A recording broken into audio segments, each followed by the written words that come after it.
یکی رفت قصابی، گفت آقا گوش کیلو چند؟ قصاب گفت کیلویی 900,000 تومان. گفت قصابی روبرویتون میده کیلو 600,000 تومان. گفت خب چرا از اون نخریدی؟ گفت آقا میگه تموم کردم. گفت اگه منم تموم کرده بودم کیلویی 600 میدادم. خیلی فرقه بین وقتی که توی موقعیت هستی یا اینکه داری در مورد اون موقعیت نظر میدی. فقط وقتی حق داری در مورد راه رفتن کسی نظر بدی که قبلش چند قدم با کفشاش راه رفته باشی. پسرخاله به کلاه قرمزی میگفت آزمایش الهی رو یه بار باید ناشتا داد، یه بار بعد از غذا. آقای مجری گفت پسرخاله این چه حرفیه؟ داری موضوع به این مهمی رو مسخره میکنی؟ پسرخاله گفت آخه اعتقاد یه آدم سیر با اعتقاد یه آدم گرسنه خیلی فرق داره.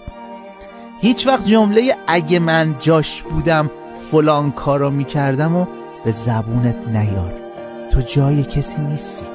اگرم بودی خیلی احتمال داشت همون کارو میکردی. به قول داستایوفسکی این یه قانون نانوشته است که هر وقت کسی رو قضاوت کردی سرنوشت اونقدر دنبالت میکنه تا بالاخره توی یه کوچه بنبست با همون شرایط گیرت بیاره و ببینه حالا واکنش خودت چیه. پس هیچ وقت با قضاوتت روزگار رو مجبور به امتحان کردن خودت نکن.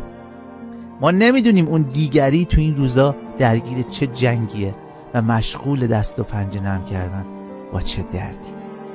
به قول اخوان ثالث هر کسی خودش داند و خدای خودش که چه دردیست در کجای دلش.